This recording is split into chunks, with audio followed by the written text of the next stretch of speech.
Hello. तो कैसे हो आप लोग? और मेरे लिए आपको स्वागत है। देखते हैं कि आज हम लोग क्या देखने वाले हैं। तो हमने पिछले क्लास में देखा था बीएसटी चैप्टर 1, इसका नाम था सिग्निफिकेंस ऑफ मैनेजमेंट। और आज हम लोग देखेंगे इकोनॉमिक्स चैप्टर नंबर 1, जिसका नाम है introduction of micro and macro economics. तो चलो शुरू करते हैं बिना टाइम वेस्ट किए कि इसमें क्या क्या पढ़ने वाले हैं। तो देखो, पहले हम पढ़ेंगे कि मीनिंग क्या होता है, स्कार्सिटी क्या होता है, चॉइस क्या होता है, इमरजेंसी होने पर चॉइस क्या होता है, इकोनॉमिक एक्टिविटी क्या होता है, माइक्रो एंड मैक्रो क्या होता है, फिर capitalism, socialism, mixed and nature of economic, और लास्ट आ जाएगा science, art, position and negative.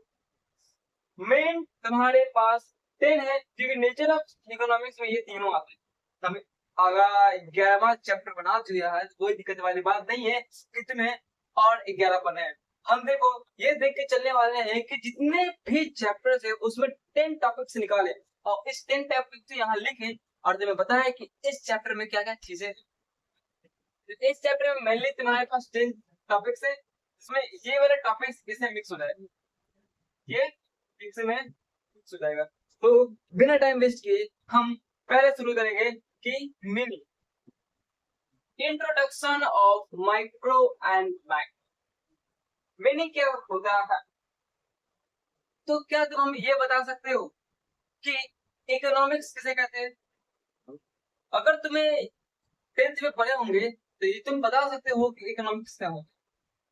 Economics का मतलब होता है कि जहां पर हमारी डिमांड, हमारी वांट्स, हमारी सेटिस्फैक्शन, हमारे अनलिमिटेड वांट्स, ये सारी चीजें वहां मौजूद है। यानी कि हमारे अनलिमिटेड वांट्स को एक रिसोर्स बदौलत कंपेयर करना या सेटिस्फाई करना, ये हमारा कहलाएगा इकोनॉमिक्स।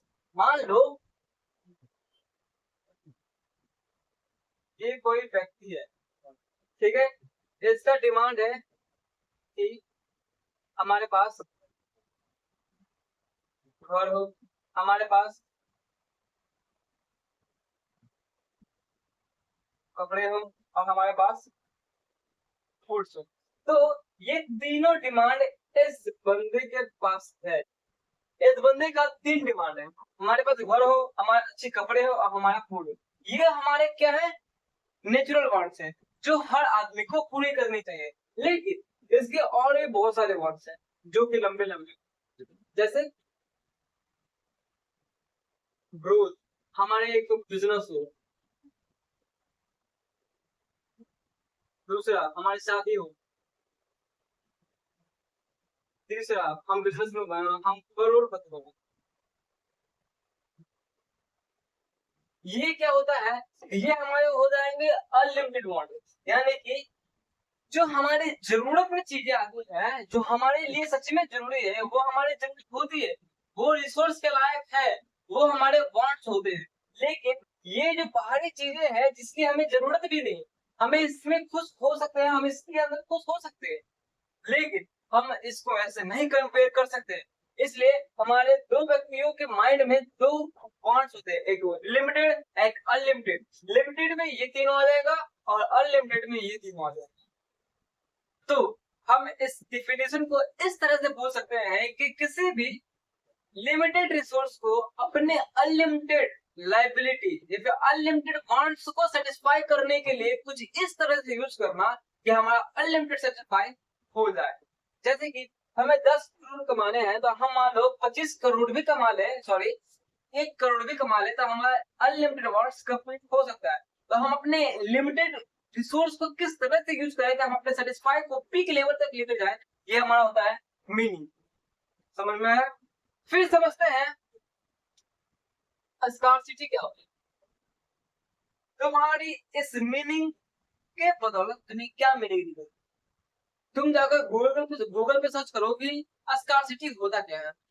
देखो, स्कार्सिटी का मतलब है कि किसी भी चीज में कमी रहे, पूरी तरह से नहीं लेकिन कमी रहना।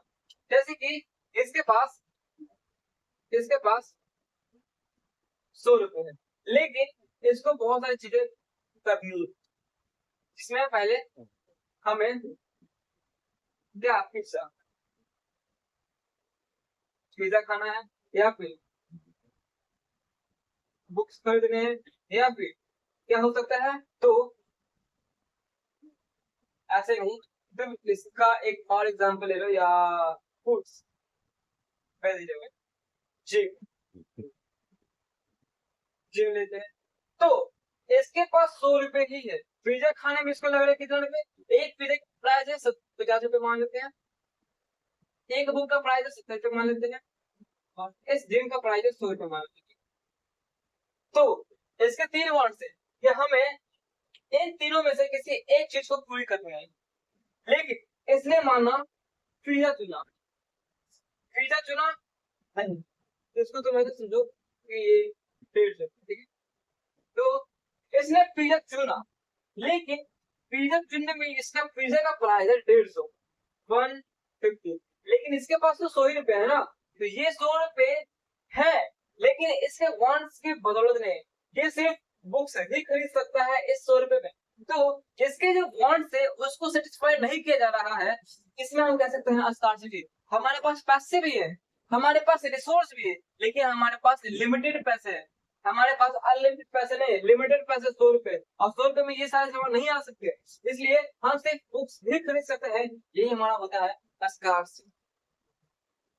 स्कार्सिटी तुम सिंपल लैंग्वेज में समझो कि हमारे वांट्स को 3 भागों में बांटा गया है। अगर हम किसी भी वांट्स को चाहने के लिए अगर बोले कि अगर हम इसको खरीद लेते हैं, तो क्या हमारे बजट में ये बैठता है, और अगर बैठ गया तो वो हमारा स्कार्सिटी नहीं कहलाएगा, और वो हमारा कहलाएगा क्या, क्या कहला सकता है, इमरजेंसी चॉइस। सीधी सी बात है, अगर हमारे बजट में नहीं बैठा तो वो हमारा स्कार्सिटी होगा, यानी कि हमारे पास पैसा है, हमारे पास हमारे सामने गुड्स भी है, लेकिन हम उसको खरीद नहीं सकते क्योंकि हमारे पास उसका सफिशिएंट मनी नहीं है।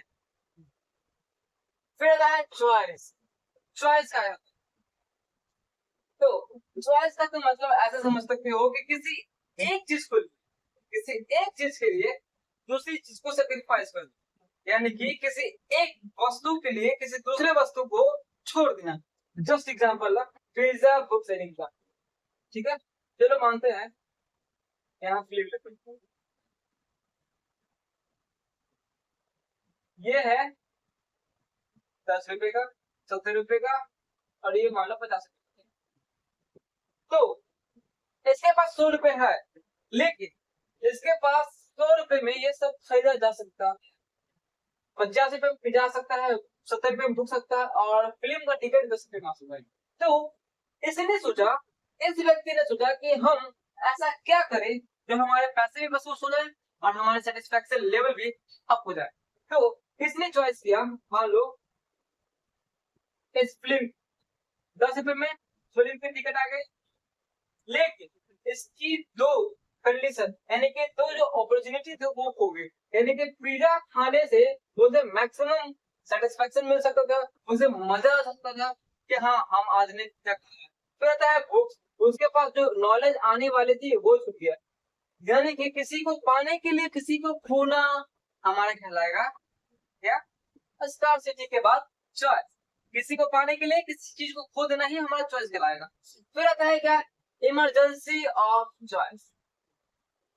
इमरजेंसी के केस में क्या हो सकता है, इमरजेंसी के केस में क्या होगा, तो इमरजेंसी का मान लो इससे स्कूल जाना है, लेकिन इसके पास बुक नहीं है, इसके पास 100 रुपए है, तो स्कूल वाले ने प्रेशर दिया कि तुम 100 रुपए में से खरीद कर आओगे, अगर नहीं खरीदे तो वो आने पर पिटाई लगेगी। तो इसने गया और बुक खरीदा, इन दोनों चीजों को छोड़ दिया, अपने मन को मार लिया, इसे ये हम कहेंगे क्या, इमरजेंसी ऑफ चॉइस। फिर आता है इकोनॉमिक एक्टिविटी, इकोनॉमिक एक्टिविटी, ये क्या होता है भाई, तो economic activity is that activity, देखो economic activity is that economic activity it involves the use of a scarce resource like soap and water which have price because of their scarcity। देखो economic activity दो प्रकार की, कौन कौन से तुम्हें पता ही है, तुम्हें पता ही होगा, चॉइस एंड स्कार्सिटी। देखो स्कार्सिटी ही हमारा इकोनॉमिक एक्टिविटी है। जब भी तुम्हें हमने अभी बताया मीनिंग में कि इकोनॉमिक्स होता क्या है, तो किसी वांट्स को पूरा करने के लिए लिमिटेड रिसोर्स इस तरह से उसे यूज करना जैसे हमारा मैक्सिमम सेटिस्फेक्शन लेवल अचीव होता है, वो हमारा होता है मीनिंग किसका, इकोनॉमिक्स का। जस्ट एग्जांपल इसी का हो जाएगा इकोनॉमिक एक्टिविटी, यानी कि हमारे स्कार्सिटी के यूज करते हुए हमारे सेटिस्फेक्शन लेवल को इतना इंक्रीज कर देना कि हम उस लेवल तक सेटिस्फेक्शन कर ले, उस लेवल तक पहुंच जाए जिसमें हमारा मैक्सिमम सेटिस्फेक्शन होती है। फिर आता है micro and macro. Micro and macro क्या होता है, यानी कि micro economic and micro economic किसे कहते हैं, तो तुम इसको ऐसे समझ सकते हो।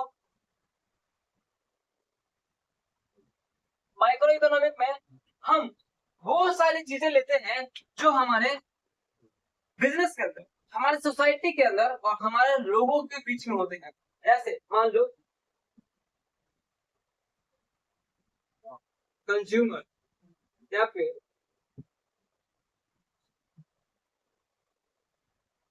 कंजप्शन या फिर तुम इसको ले सकते हो प्रोडक्शन,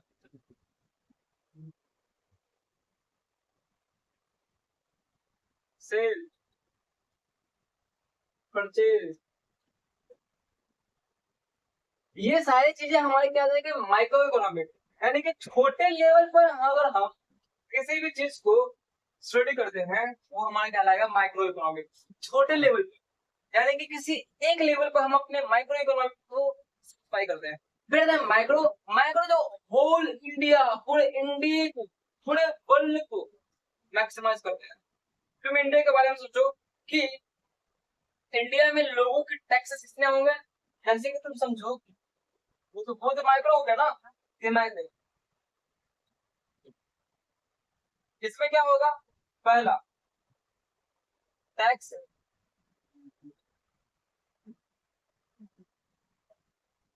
टैक्स आइडेंटिफिकेशन। दूसरा क्या होता है,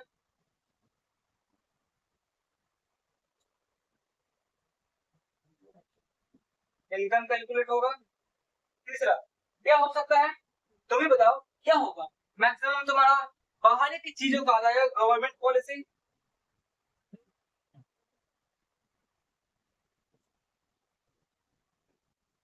क्या क्या रूल्स एंड रेगुलेशन।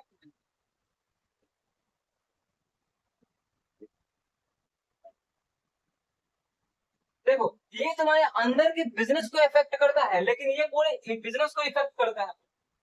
यानी कि ये जितने भी पॉइंट्स हैं मैक्रो में, मैक्रो इकोनॉमिक्स पूरे ऑल ओवर इंडिया के, ऑल ओवर इंडिया के बिजनेसेस को इफेक्ट करता है। लेकिन जो मैक्रो है वो किसी एक बिजनेस के पूरे बिजनेस को इफेक्ट करता है, एक ही बिजनेस के पूरे ऑल ओवर बिजनेस को इफेक्ट करता है, और ये हमारे ओवल और इंडिया के पूरे बिजनेस इंडस्ट्री को इफेक्ट करता है।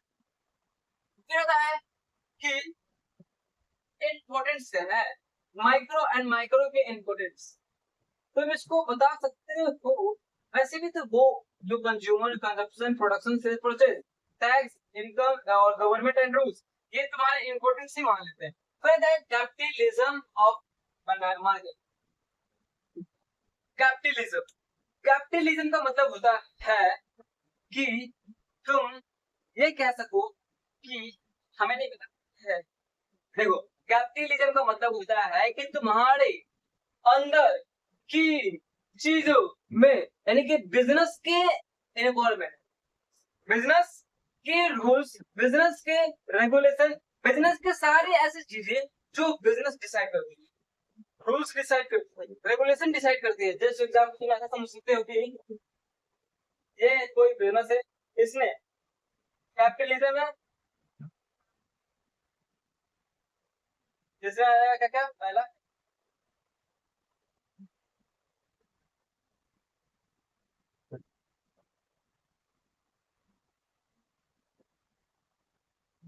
ये सारी आ जाएगा रोल्स, परचेज, प्रोडक्शन, यानी कि कैपिटलिज्म में हम अपने बिजनेस के अंदर की चीजों को दिखाते हैं, लेकिन वही हम सोशलिज्म मार्केट में बाहरी चीजों को दिखाते हैं, जैसे गवर्नमेंट।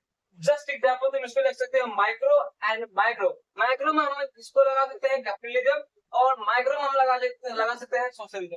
लेकिन मिक्स इकोनॉमिक में ये दोनों को ऐड करके बनाया जाता है। मिक्स इकोनॉमिक में हम क्या कैपिटलिज्म और सोशलिज्म को मिक्स कर देते हैं। दोनों को मिक्स करने के बाद जो चीजें बनती है वही हमारे कहलाएगा मिक्स इकोनॉमिक। और इसके बाद आता है नेचर ऑफ इकोनॉमिक। इकोनॉमिक का नेचर क्या है? तो तुम इसको इस तरह से समझ सकते हो कि नेचर, इसको बोला जाएगा आर्ट्स, साइंस और तीसरा पॉजिटिव एंड नेगेटिव। तो सीधी सी बात है, arts and science and negative positive. Micro economic, micro economic या फिर इकोनॉमिक तुम्हारे आर्ट्स से साइंस है। साइंस का मतलब तुम ऐसे समझ सकते हो कि साइंस में हम हिस्ट्री में पढ़ते हैं, साइंस हम उसे कहते हैं जिसमें हम अपने नॉलेज, हम अपने एक्सपीरियंस को दिखाते हैं। और आर्ट्स में हम अपने क्रिएटिविटी, हम अपने चीजों को दिखाते हैं। वो जस्ट एग्जांपल वैसे ही कि इसमें आर्ट्स दिखाते हैं, इसमें साइंस दिखाते हैं। फिर पॉजिटिव एंड नेगेटिव क्या होता है? ये दोनों क्या है? तो ये दोनों हमारे इस मैनेजमेंट में क्या इफेक्ट करने वाली चीजें हैं, क्या इफेक्ट पड़ेगी उसको बताते हैं। Just like economy. तो इस छोटे से चैप्टर में, इस चैप्टर को समझ लिया। देखो, हम तुम्हें एक डिफरेंट लैंग्वेज में पढ़ाने की कोशिश कर रहे हैं कि तुम्हें ये समझ में आए कि तुम्हारे कितने टॉपिक्स हैं, तुम्हें क्या पढ़ना है और क्या नहीं पढ़ना है। मेनली हम तुम्हें मेन पॉइंट को, टॉपिक्स को आइडेंटिफाई कर देखकर हम तुम्हें बताने वाले हैं कि आगे के आने वाले जितने भी चैप्टर्स होंगे मेनली 10 से 12 पॉइंट के होंगे। उसको हम इस तरह से सॉल्व कर देंगे कि 10 पॉइंट से 12 पॉइंट के बीच में ही तुम्हारा सारा का सारा पोस्टर सिलेबस खत्म हो जाए। ये हमारा अब कॉन्सेप्ट चल रहा है। फर्दर रिवीजन जो 2 मिनट 3 मिनट 4 मिनट के बीच में खत्म हो जाएंगे। तो आज के लिए बस इतना ही। तब तक के लिए धन्यवाद।